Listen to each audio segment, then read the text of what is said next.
D'importantes plateformes de commerce électronique de Chine, dont Alibaba, Tindong et Douyin, ont annoncé qu'elles crypteraient les noms, numéros de téléphone et adresses des clients impliqués dans les transactions.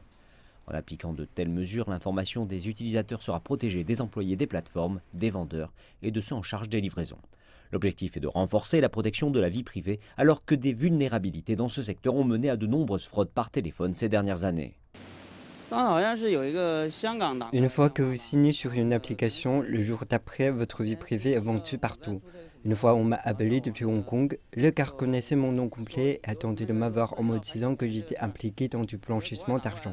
Mais je savais que c'était une fraude. Une fois, un homme avec un accent d'ailleurs m'a téléphoné, m'appelant par mon nom et disant être mon supérieur en me demandant de le rencontrer à son bureau. Mais je n'ai jamais eu de supérieur avec un tel accent, donc j'ai raccroché. Un expert en sécurité des données indique que crypter certaines informations n'élimine pas tous les risques en matière de vie privée, mais il précise qu'il y a des progrès. Il y a eu un rapport d'enquête fait en 2017 par Alibaba. Il montre que plus de la moitié des fuites sur la vie privée sont liées à des actions internes d'employés de plateformes, de vendeurs et de services de livraison.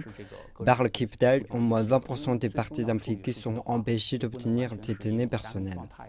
Les experts déclarent que de nombreuses plateformes de commerce électronique n'ont pas investi suffisamment d'argent ni mis assez d'efforts pour protéger la vie privée des utilisateurs.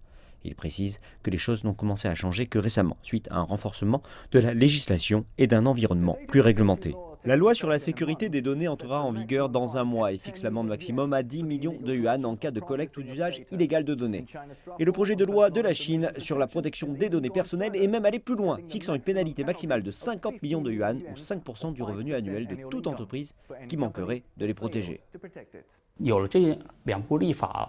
Ces deux lois sont révolutionnaires concernant la protection des informations personnelles. Protéger la vie privée coûte de l'argent, donc les entreprises ne veulent pas le faire.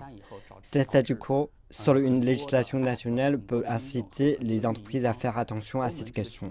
Wang ajoute que les fuites sur la vie privée à grande échelle pourraient mettre en danger la sécurité nationale, une autre raison pour laquelle le gouvernement accélère la législation dans ce domaine.